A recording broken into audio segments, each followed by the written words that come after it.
The topic is new international trends in Africa and in China, with specific emphasis upon Zaire and Nigeria. And we're talking to Dr. LMadu2, who is the president of Pan-Africa, chief of protocol, and of course chairman of the Nigerian Patriotic Front. Dr. LMadu2, before we had our first commercial break, you were talking about some of the developments in China. And let's see if we can pick up at that particular point so that we might be able to fully explain the international trends dealing with China.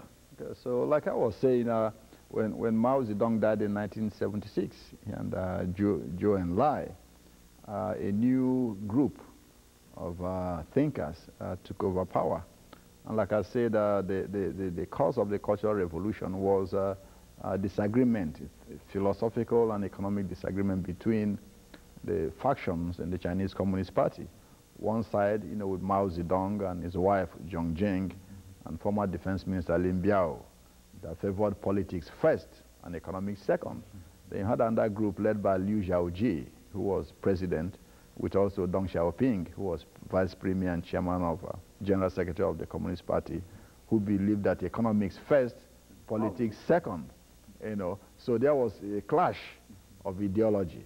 So the Cultural Revolution was unleashed by Mao and his wife and Defense Minister Lin Biao to crush those, proponents of economics first and politics second.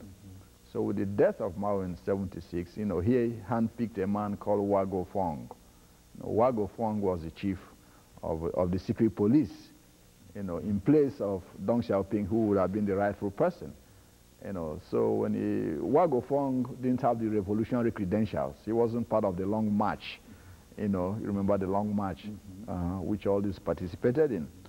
So those who favored economics first, Deng Xiaoping supporters in the army, led by Marshal Ye Jianying, carried out a coup, that toppled Mao Zedong's wife, head of the Gang of Four, who were trying to take over power, and then brought Deng Xiaoping back as vice premier under Chairman Wago Fong. Within a year, Deng Xiaoping engineered his own comeback, as the paramount leader of China, and removed, Wago Fong. So when he came back, he introduced what he had on the table long time ago that was creating the problem with Mao, called the four modernizations: modernizing agriculture, defense, science and industry, and health, to bring China up to date. So those four modernizations is what led China to where it is today, in economic boom.